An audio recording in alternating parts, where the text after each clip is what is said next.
Drywall screws in there. Ever wondered what tools a plasterer keeps on his van? 4. Clamp nails in there. In this video, I'll give you a little sneak preview behind the scenes of my business. 3. The stuff that nobody sees. Angle finders. I always keep a couple of these. 2. Drywall screws that go into metal in there. Are you ready? 1. Stuff that I keep in my toolbox that I need with me on a daily basis. You're watching on the trowel. Boom! It's my day off, and we've got a few things that we need to do. The back of the van is an absolute tip. We need to sort that out. We're on our way now to the builder's yard. This is a local builder's merchant that I use. My mate's builder's yard, actually. He's a good friend of mine. We're going to go there and pay him, settle the accounts with him. Then, whilst we're out, I've got to go to a customer's house and drop off a sample book for K-Rend. And it just so happens that this customer who we're dropping the sample book off for, he owns a spraying company for cars. And my 28-year-old Toyota Hilux, my little pride and joy, I love the thing, needs a tiny little bit of work doing it on the wheel arch. So we're going to see if we can work that in with a deal with him at some point. Well, that's what we're going to do now. And then we're going to go back. We're going to tidy the back of the van, tidy the workshop. I've got about 5 million text messages to work through. We've got jobs to book in and all sorts of loose ends that need tying up. So that's what we're doing today on our day off. At my mate's building yard, I keep a rolling monthly account. That way the lads can get materials whenever they need. There's no creditors involved, it's all done on trust. If my dad's seen that, he'd go, hey, that's last month's bill paid. Whilst we're here, we grabbed a load of bags of bonding for my bathroom walls. We chucked them on the van, and then we went to go and see Steve, the next customer. Let's drop his little sample book off for him. So on this job, we're going to be removing the tiles on the front of Steve's house. We're also going to remove the render underneath his living room window, and then we're going to do the whole lot again in K-Rend. Once we dropped this book off, it was time to go and fill the van up. I do this once a week. Fill this up every week. Just fill it to the brim and then you don't have to worry about it then. Remember, years ago, you used to just go in, put a tenner in or 20 quid in, and every day you're having to go to the petrol station. It's just easier to just to fill it up and then forget about it. Hey up, hello, you alright mate? Yeah. There's not a single person I don't know here. So another little thing we're going to do whilst we're out, we're going to call past the garage for 2 reasons. Car garage. I want to book my van in to have the brakes done because I'm noticing that whilst we're driving I'm getting like a little squeaking noise, so I think the brake pads need changing out. The second thing that I want to do whilst I'm booking that in, that's where I've been storing my Toyota Hilux because it's sawn at the minute. Only because I don't use it. I don't even know why I bought it, to be honest with you, but I like it, so I've got it. Now, I just spoke to the man whose house we're rendering, and he's going to nip down and have a look at the job that needs doing. So I'm going to show you guys that as well. I'm going to show you what needs doing on the truck. So, this is the old beast. I don't know why, I've just got like an obsession with them. I just like them. I don't need it, I just like it. Now, this is the problem with it. I'm not bothered about all the little dings and dints, and they can all stay there. The only thing that ever bothers me is this. It's just been bogged up by somebody and I don't like it. So that's what I wanted to fix. It is not a comfy machine. It's just indestructible, that's all. That's why I like it. You just can't break it. Right, let's go and see these guys over here and see when they can fit me in to fix the brakes on this. When the engine blew up on my van, no mechanics were interested in doing the job. These were the only guys that would help me out, so now they get all my work. Friday AM, yeah. Friday about 9. Get this thing out the way.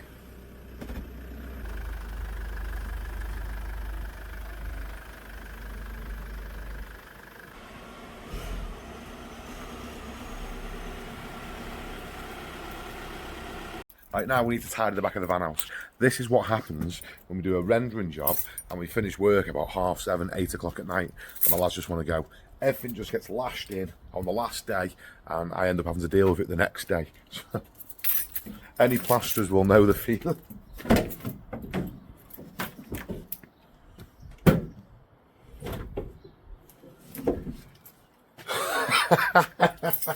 Where do we even start with this?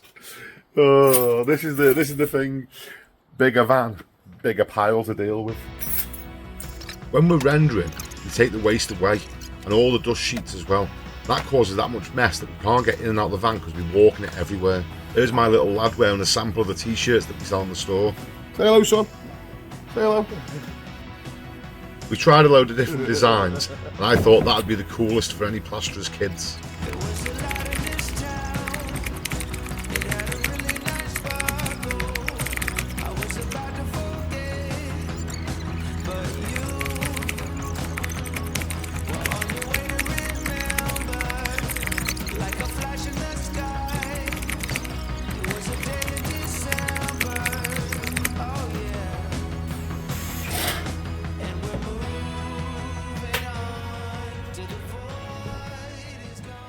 Okay, so things that we don't need to take out the van to clean it out.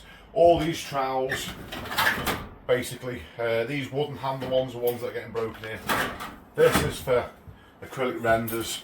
That's my main skimming trowel. This little bad boy. We have got a flexi trowel in here. That's used for the acrylic renders. And I've also got a plastic trowel in here. Midget trowel. Old tire trowel. We just use these for scraping the floors. And look, this is why you have to replace these, because these just end up getting absolutely battered. Just have a nice little selection of different trowels, different sizes for different jobs.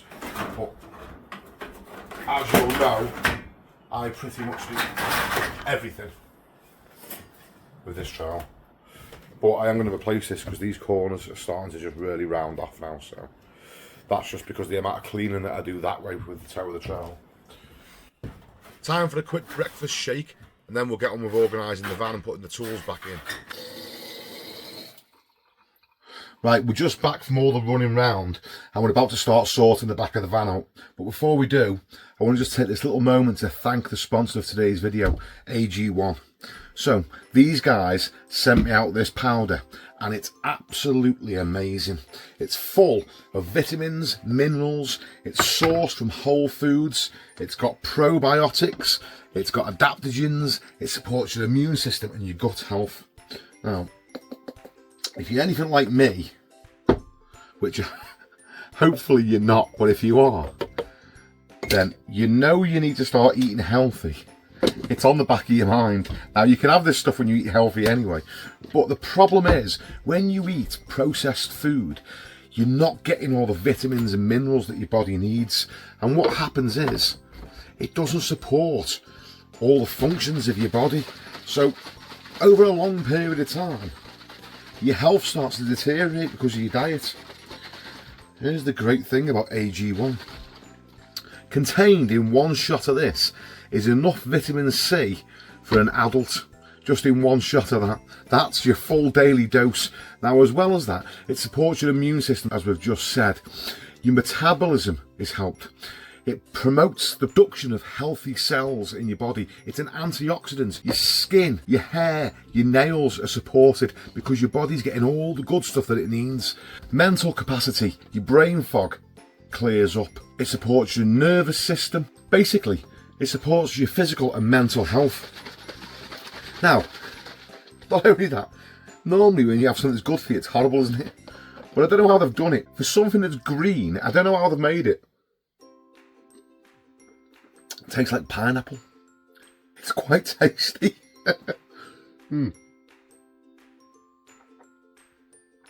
So, thanks AG1. Thanks for sponsoring the video. And if you want to get your hands on some, click on the little link in the description. Go to drinkag1.com/onthetrowel to save 20% when you subscribe and receive a free 1-year supply of vitamin D3 and K2. On with the video. This racking that I built, a lot of plasterers put plasterboards flat on the floor of the van. I don't like that because you run out of space, so I always stand them up on the side.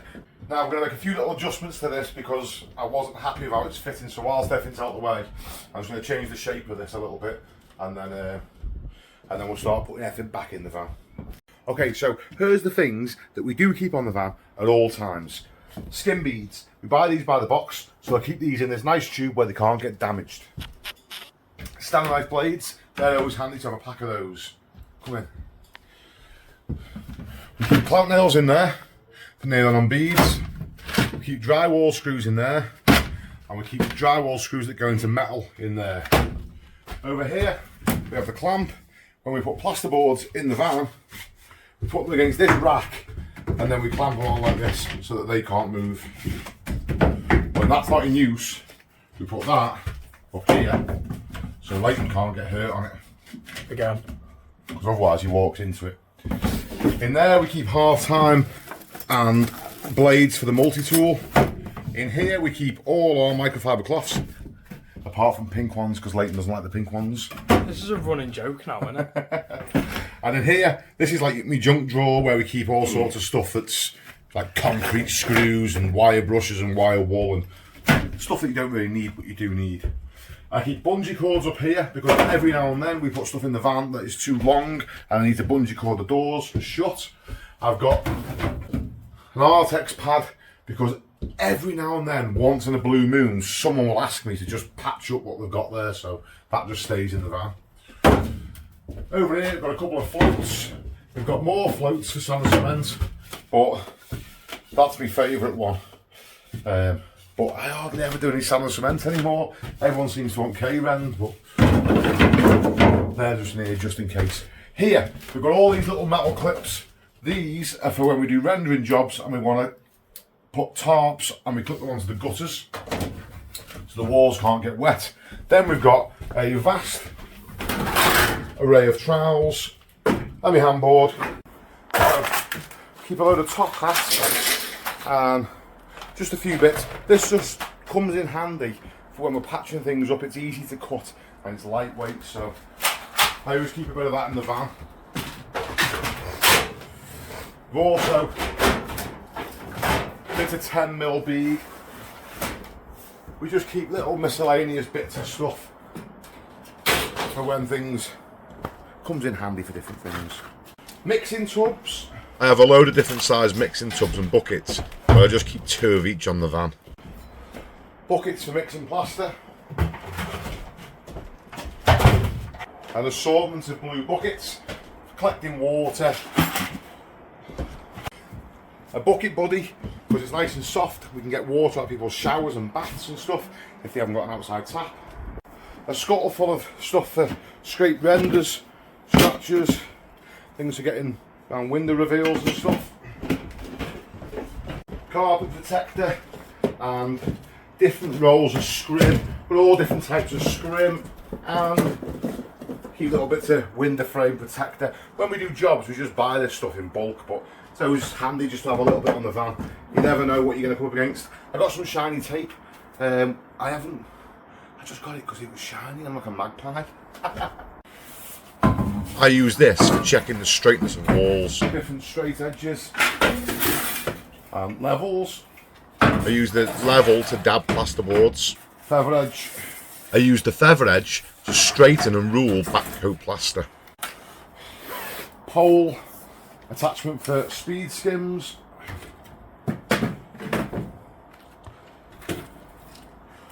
Board props.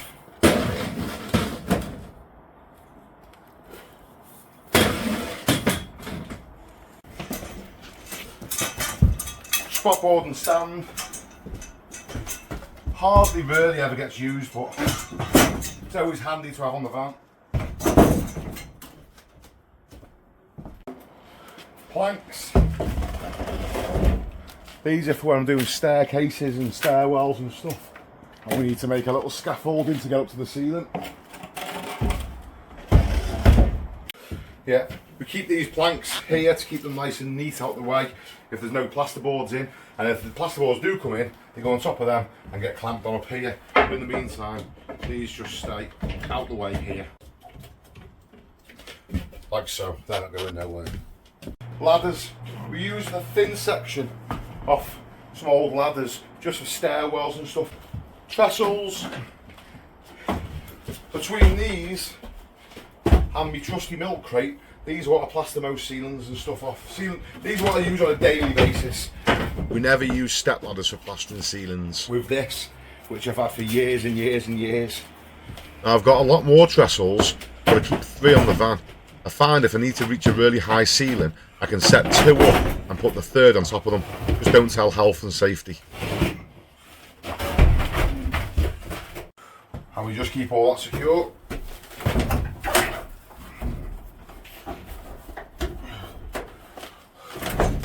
Like so. Devil float and fine scraper for rendering jobs. The Devil float is used for keying back coat plaster. Bit of mesh. Now, whatever rendering system you're using, if it's K-Rend or Palex or whatever, you're supposed to use their mesh. So we just keep a little bit of mesh on the van because you never know when it comes in handy. We sometimes use this mesh when we're skimming internally, and I find the pink mesh is a lot more flexible. Little H section for ruling off. This does a similar job to the feather edge, only it's shorter. Big speed skim, little speed skim. H sections or eye bars, whatever you want to call them, for scraping back K-Rend, the dad, the mum, the big brother, the little sister. It may seem stupid giving them silly names, but it helps when I tell Leighton what I want from the van. Sometimes we'll fit render beads with pink grip. Silicone gun, it always comes in handy just to have it. I mean, I always end up buying new ones because, I don't know, people borrow them and then they just never come back, so. Saws, always come in handy if you're cutting a bit of coving or a bit of wood or whatever. You always keep a couple of saws on the van. So we'll use the old saw for cutting through plasterboard and the new saw for cutting through wood. Extension lead and 110 transformer. Now, they don't get used all that often because we've gone cordless and I use a cordless whisk. But if we're doing rendering jobs, the cordless isn't quite up to it, so we end up using the Refina mega mixer, which I've had for years and years and years. I'll tell you a story about that in a minute. These are my These are my whisks. This is my daily, and this is what we use for the heavy mixing.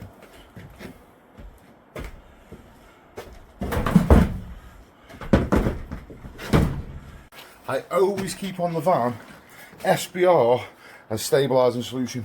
Now, I buy more when I do jobs, but I just keep these on for emergencies. I never want to be caught short without this. Carpet protector. More of it. Okay, buckets, power tools. Now, this is sort of in and out.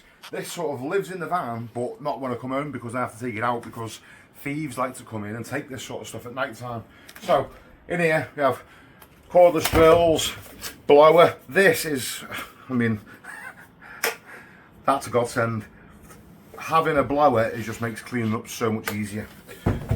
We use grinder for cutting plastic beads, multi-tool for cutting through plasterboard, laser level. Now the big light, and then I always keep just boxes of little drill bits and all your different size bits in there. I've bought everything DeWalt, so all the batteries are interchangeable, especially with all the other tools that I've got in the workshop. We've got literally about, I don't know, 20 batteries, but I have to rotate them all the time, so they just live in the workshop and get charged up, and we bring fresh ones with us so that we've always got something charged up. Like that now is on 1 bar, so that needs doing. There we go. 2, that can go in as well.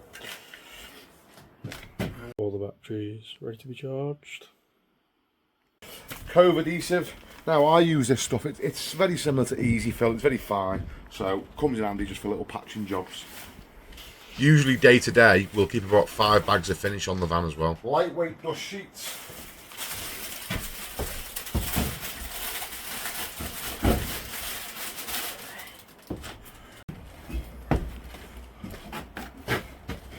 Heavyweight dust sheets. When plastering, you always want to use a waterproof dust sheet. We used to use the cotton twill ones with a plastic backing, but I found if you pack them away when they're damp, they go mouldy. Expansion beads for rendering. It's always good to keep these on the van. Sometimes you'll need them and most builders merchants don't stock them. We keep all these anti-knox boards for when we do rendering jobs, but they don't stay in the van. We just keep them down the back of the workshop. Last few bits to go in now. Serrated H section. When you rule off your render of this, it helps it dry faster. Derby. Also used for straightening back coat plaster. Where the feather edge will leave it open, the derby will leave the surface closed. Foam gun with dry fix foam. Foam's great in certain situations. Now, something that comes in really handy. Wheel for the scaffolding with a rope and a hook. You won't believe how handy that comes in when you've got loads of gear to get up on the scaffolding. Banned on most building sites, but saves lots of climbing up and down ladders. Okay, so stuff that I keep in my toolbox that I need with me on a daily basis. I keep an assortment of little spatulas for getting in tight spaces. Little scraper. Pointing trowel. Always keep a spare bucket trowel in here as well. I've got spare bucket trowels everywhere. These are vitally important. You never want to get caught short. A mitre, wonder mitre for cutting cornice or coving. Angle brush, spare angle brush, and a flat brush. Plastering hammer. Tool belt. Another pencil. Now, there's trays that go in the top, and in those I keep spare bit for the impact driver, assortment of electrician's screwdrivers, and a screwdriver that fits drywall screws, another pencil, a set of snips. We also keep a spare set of snips, so there's always 2 sets on the van. Cable cutters, just in case you have to do any sort of emergency repairs to any electrical stuff. 1 roll of string, and that's not enough because it might go missing, so a spare roll of string. Bits, assortments of different bits that go in the impact driver for any different type of thing you might find. You never know. Jobs, things need unscrewing from the walls, and they've always got different screws and crazy things in there. And then I keep a full box of impact bits, PH2 that fit drywall screws. In the other tray, I keep 2 standard knives. You know where the blades are, they're kept in the back of the van. 2 knives, because guaranteed one will go missing at some point. I also keep 2 tape measures, again for the same reason, and a 3rd tape measure just because people always want to borrow one. Plasterer's small tool. There's usually 2 or 3 of these, but I can only seem to find 1 at the minute. Another pencil. Angle finders. These come in handy. I have one just separate just for if I need to get, you know, if something isn't quite 90 degrees and I want to just get the angle of it. And then I've got another one for more complex shapes. This will go to any shape you want. They are super handy. I keep a chisel for chopping bricks in half and things that are in the way. Sometimes when doors have been knocked out of a, you know, there's been a window frame made into a doorway, they haven't quite knocked enough bricks off, so keep one of those. And then I keep a smaller chisel for more precise things. If it's just a little nib that needs knocking off, keep that chisel in there. I know it's a wood chisel, but it does the same purpose. And a rasp for smoothing plasterboard down when you cut the edges. Now, random little things that we always keep in the van. We always keep spare rollers for the SBR. We do have a scuttle that is just permanently full of SBR with a roller submerged in it. That's what we use on a daily basis. And then we just keep spare things, brushes, WD-40. There's always something, you know. We keep wire brushes. They come in handy for different things. Scarifier, another little electrician's screwdriver, lump hammer in case Leighton gets naughty. I don't even know why that's in here. We just keep a few bits of crap. More screwdrivers, window frame, that's for taking glass out of windows, but we use it for scraping and cleaning bits off, so it comes in handy. Another spare bucket trowel. You can't have too many of them. In fact, I like to have about 6 of them just knocking round, you know. They always seem to go missing and I always seem to get more of them. Someone's put that in here. And that extra time, I keep 1 sachet of that for emergency use. But, I mean, it's been in here for about 3 years. And that's it. That's everything that I keep in the van for day-to-day use. Sometimes we need extra bits of kit and we put them in. Most of the time, this is just how we travel. Now, if you've stuck around this far, I'm glad, because remember earlier I said to you, I'll tell you an interesting story about Refina and that mega mixer. Basically, what happened was I bought that mega mixer when I was about 19 years old. That's right, I've had that thing for years and years. Now, what I like to do is I like to service my own tools. I take them apart, I swap out any bits that are wearing out or broken, I change the bushes, I swap the leads out, you know, I just look after them, I re-grease the gearbox, whatever. One time I was servicing the whisk and I noticed there was play in the front bearing, the big bearing at the bottom where the whisk threads into. I thought to myself, I need to get hold of one of those, so I phoned Refina. Now, they said to me that they will do the job for me, but I enjoy doing it myself, so I didn't want to pay them to do it. So what they said was, look, we're going to send a courier out to pick it up. We'll do the job and we'll send it back to you free of charge. I thought, well, you can't really argue with that, can you? What a company. So I let them take it. Now, what they did was, when they sent it back to me, they sent me an invoice. And what they'd actually done was, they'd changed the motor, they'd changed all the gearing system, they'd changed the trigger, they'd changed the lead, they'd changed the whisk. Basically, the only thing that was the same was the outer casing on the whisk. Everything else was brand new. And then at the bottom of it, they put discount 100%. I was blown away. I was thinking, why the hell have they done that for me? What's all that about? So when I spoke to them, they said, look, we're just made up that one of these whisks is still going. So it was just something we wanted to do for you. That was before. There was no benefit in that for the company at all, apart from just doing that for me. So here's what happened. About a month or 2 ago, I reached out to Refina and said, look, I've got a YouTube channel now. You did this lovely thing for me. You know, the guy I was speaking to didn't have a clue what I was on about, but I told him what had happened. I said, you guys did this lovely thing for me. Now, I would like to do something for you. Is there anything, I can do for you guys? Maybe a banner that you could send me and I can put in the background when I do my lives or something. I'd just like to be able to pay you back. And she said, Kirk, give us your address. So I put my address on a message, waiting for this to turn up. Now, let me just show you what turned up. As well as the banner, they sent me 1, 2, 3, 4 buckets and a bottle opener and a dolly that can wheel around 100-litre buckets. They sent me 2 of those. They sent me a straight edge. They sent me 2 more mixing tubs with a t-shirt and another t-shirt and a baseball cap and a large sponge float and a smaller sponge float and 3 different types of brushes and a float for rubber acrylic render and a load of pencils with some more bushes for me mega mixer, God bless them, and a trowel.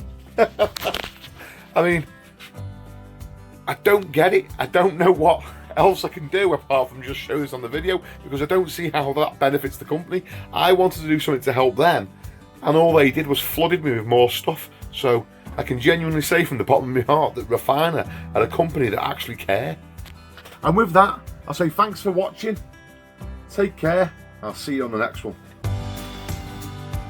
Alright, Kirky, today I've been on the trail. I'm on the trail. I'm on the trowel. We're on the trail.